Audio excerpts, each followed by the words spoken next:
From KLCC Media, this is the Oregon Grapevine. I'm Barbara Dellenback. The Oregon Grapevine highlights fresh-pressed conversations with people who are actively and passionately creating the present and future in which they wish to live.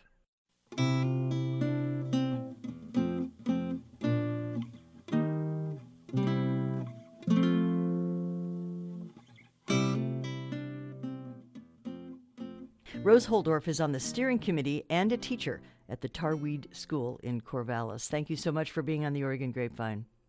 It's a joy to be here. Thanks.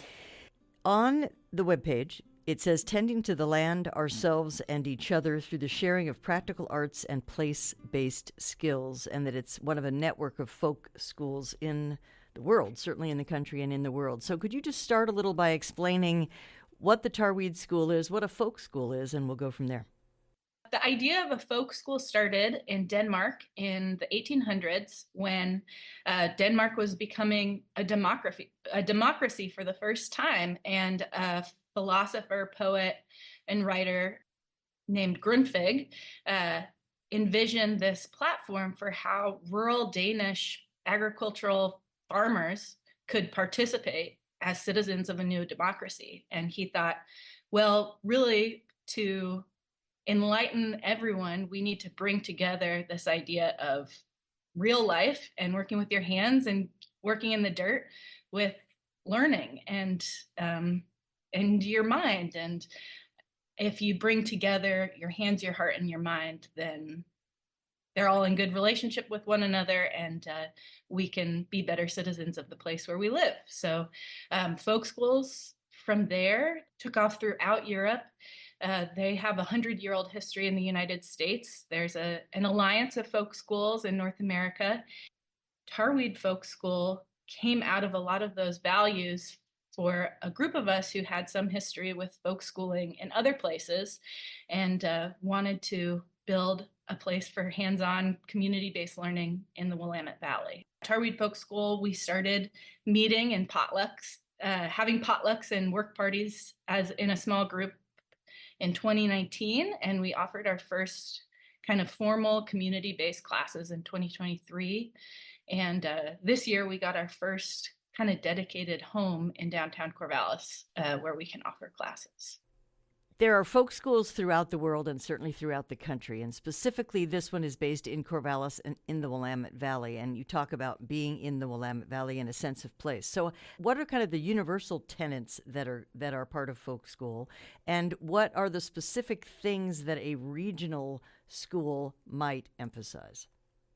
Folk schools are grassroots by nature, so they're meant to bring together the people who live in the place where the folk school resides, and anyone can be teachers and anyone can be learners. So I definitely feel that a folk school is going to be different anywhere you go because it's representative of the people who are there and who live there. There are some shared universal tenets that, like I said, you inspire the hands, the heart, the mind, and there are no grades. There's free of external measures or certificates. I know of folk schools in the Midwest that are rooted predominantly in singing culture. There's folk schools who were brought up in the civil rights movement as a hub for community discussion. Some of them tend more towards primitive skills and working with really, rudimentary materials that you forage and use only from where you can harvest them off the direct land. And some of them are more craft oriented, so they're a little bit more contemporary and involved. And it sounds like all of them are related to understanding that sitting in a room, reading a book, or having people tell you things is not the scope of what an education, I'll use the word should, I don't like that word, but should or can encompass. Absolutely. Folk schools are about the folks. They're about the people, and the people who come as a student and people who come as a teacher. Their teachers don't necessarily have higher degrees, or teachers aren't necessarily accredited, and students can bring lots of different experience levels with them. We try not to have any prerequisites in any class. So you might be in a woodworking class with someone who's been woodworking for 40 years, but maybe has never tried this particular style of woodworking, working alongside someone who's really never touched a woodworking tool before. And I think in folk school learning, that is some of the most valuable experiences both students could have.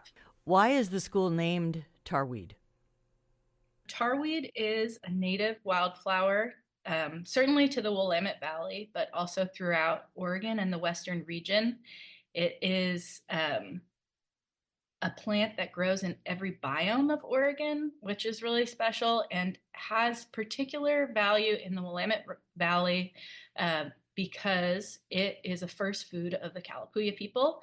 It was used for trade at the Oregon Falls and is a part of the community burning that took place in the Oak Savanna. So we have, a few different landscapes here in the Willamette Valley, but Oak Savanna is a endangered ecosystem. And for many, many years, the indigenous folks who have been here will burn the Oak Savanna, and that helps the oaks thrive. And Tarweed was named Tarweed by the early settlers. The Chinnaquawa word is shawala, and it is sticky. So settlers didn't like it because it stuck to their horses and their feet. And it's a tiny, tiny yellow flower that is in the sunflower family that grows up in prairie and savanna land. And when you burn it, it becomes less sticky, and you're able to harvest these tiny, tiny seeds that can be used for grain and flour and other food sources. You talked a little about the history of folk schools and specifically a civil rights piece and just a community building piece. How does that influence what is going on with specifically Tarweed, but also just folk schools? What is the overall arching understanding of creating community around it? I think that maybe now more than ever, but I think this is something that people need always, is a place to gather, to have a sense of belonging and to meet the people who live in your community, and to also engage with your working hands, with the land, the plants, the trees, the air around you, and to be in a space where you're learning something new. I think those are all really important things. We talk about a lot about our values around kind of being in good relationship with the land, ourselves, and each other. And when you are connected with yourself, you're connecting what you're thinking about with what your hands are doing. You're having moments of reflection and being in the present moment. When you're in good relationship with each other, you're engaging in conversation with someone who you might not meet in your everyday life. And when you are in good relationship with the land, the trees, the air we breathe, the dirt, the mycelium under our feet, then we can experience joy and we can have a sense of wholeness. And it's all about all of those things coming together in a space where we're humbly learning. We're always learning and asking more questions than we provide answers.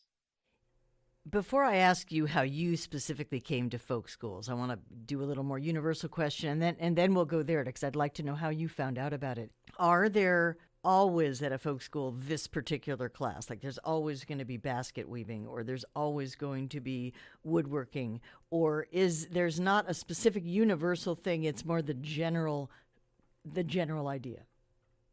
That's a good question. I'm not sure the answer is no, but there is no requirement for what a school can offer, but I do see some similarities. So oftentimes, but certainly not always, folk schools are oriented around craft.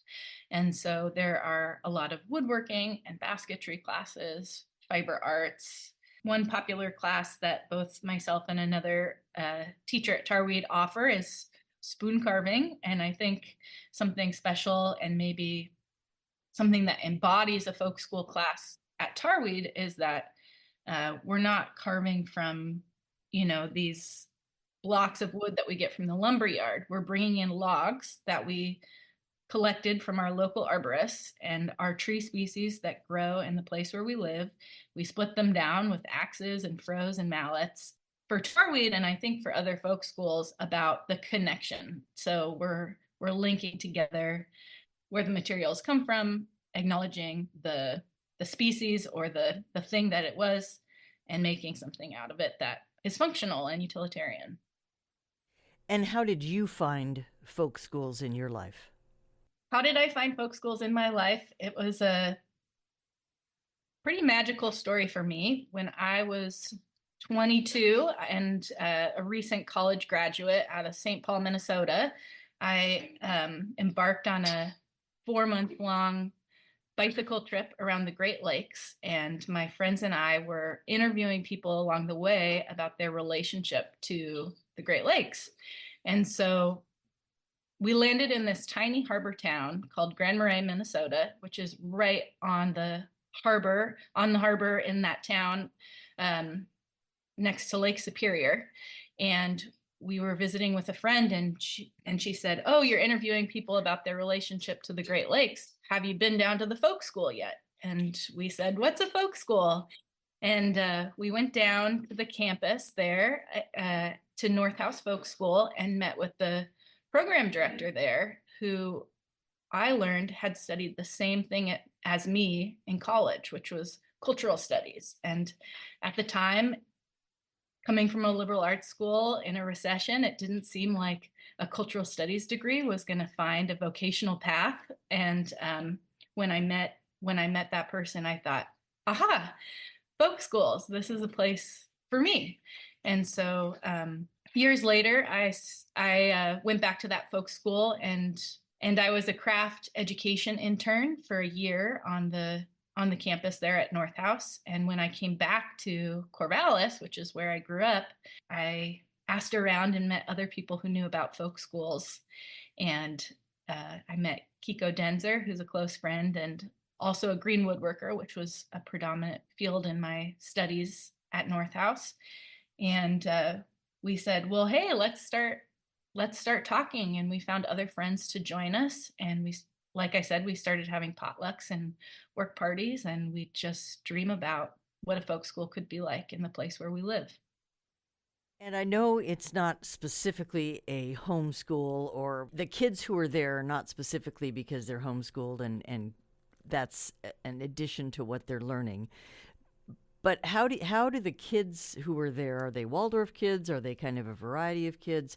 How do you get them to be there? I can understand more, perhaps, or I think people might understand more, that adults need to figure it out and find new things to do and be creative. But how do you get the kids inspired to be part of this?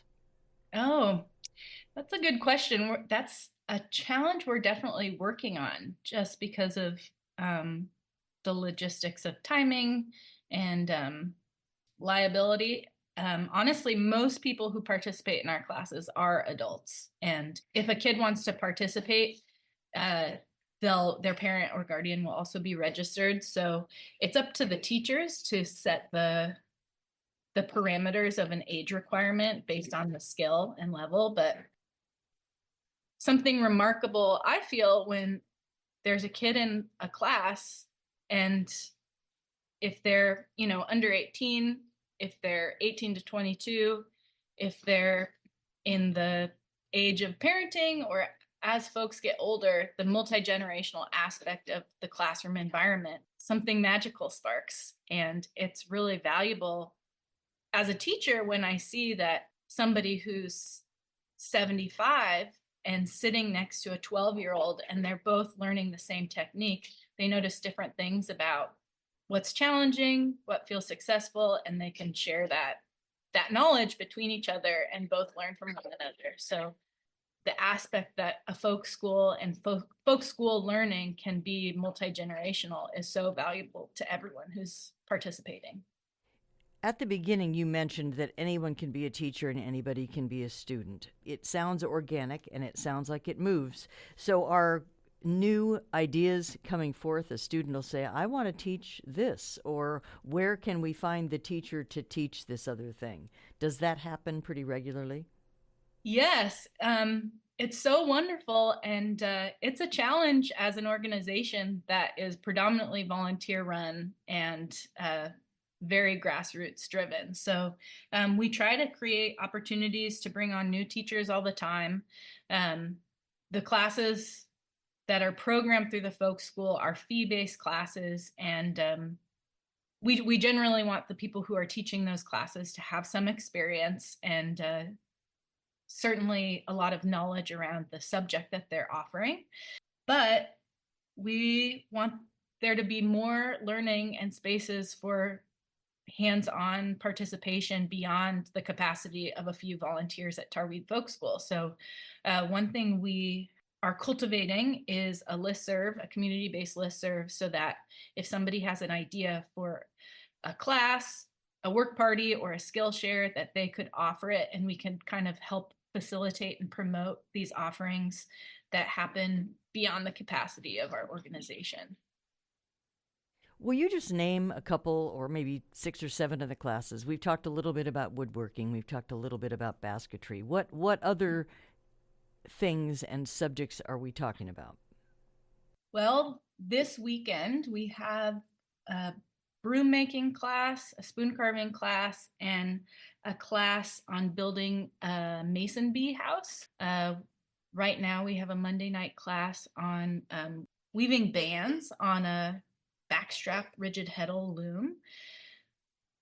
This month we finished a really special class to me. I got to co-teach a stool building class with my friend Duncan Ellingwood, and students either paid for tuition or got scholarships to participate in the class to learn the skills, but they didn't pay a materials fee because all the stools that were built over the course of our 5-week class are actually staying in our classroom for future student use. So that was a really fun experience for all of us because we were building something that felt a little bit bigger than ourselves. We have had willow basket weaving classes recently. We hosted a traditional ecological knowledge class on fire science and tending to fire.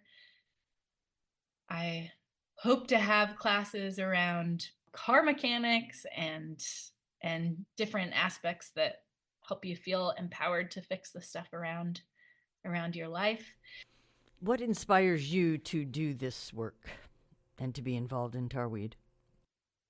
Well, I grew up in this place. I grew up on a farm, and my mom was a sewer, and she owns a clothing store. My dad worked with his hands in a lot of ways. He built cabinets for pay, but built our house and all the furniture in the house and raised beef cattle. And when I went to college, I was surrounded by a lot of inspiring people and coursework, but it wasn't praxis. We were not really taking the theories and the academics of what we were learning and applying it to the real world. And I think I did have some influential professors leaving college who really encouraged us to apply what we were learning in the real world. And so when I was embarking on young adulthood and thinking about, okay, what makes sense for who I am as a person, where I come from, and what I can do, and what brings me joy, a lot of that has to do with exactly what a folk school is: bringing together, working with your hands, working with people and people in your community, and connecting to place. So during the week, I also work as a carpenter and a sawyer. I work at a farmer's market, and so it really is meaningful to me to have connection in a lot of different ways and to help harbor that space for others. Is there an average length of a class, and how do people find you? Classes range from 3 hours long to full day classes, 2-day classes. The recent stool building class, we met on Tuesday and Thursday nights for 3 hours for 5 weeks. So they range quite a bit, hoping to accommodate people who maybe just want to dip their toes in or just have time for one evening, or people who really want to immerse themselves in a particular area of study. Our website is tarweedfolkschool.com, and our home is housed inside the oldest commercial building in Corvallis at Wade Hardware, 400 Southwest 2nd Street, across from the museum. And we don't have folks working inside the classroom all the time, but often if you're out there in the evening, you'll see our lights glowing and busy hands working in the classroom. We reserve scholarship spaces in every class, so folks can just email us if they want to participate in a class but need some financial assistance to do so. Where are the other folk schools relatively nearby? Are there other ones either in the Northwest or in California or Idaho? Where is kind of the regional folk school map? There are, I think, about 60 folk schools in North America, and there's 2 folk schools in Washington that I know of. Arbutus Folk School is in Olympia, and a new folk school that's forming in Quinault in the Olympic Peninsula. Time to inspire people down in the state of Jefferson or over in Idaho or somewhere to kind of expand it. Yeah, absolutely. Thank you so much, Rose, for the work you're doing and for talking about the folk school. And I look forward to hearing more, and maybe one of these days I'll make it up to Corvallis. You've been listening to KLCC Media's The Oregon Grapevine, fresh pressed conversations with people who are actively and passionately creating the present and future in which they wish to live.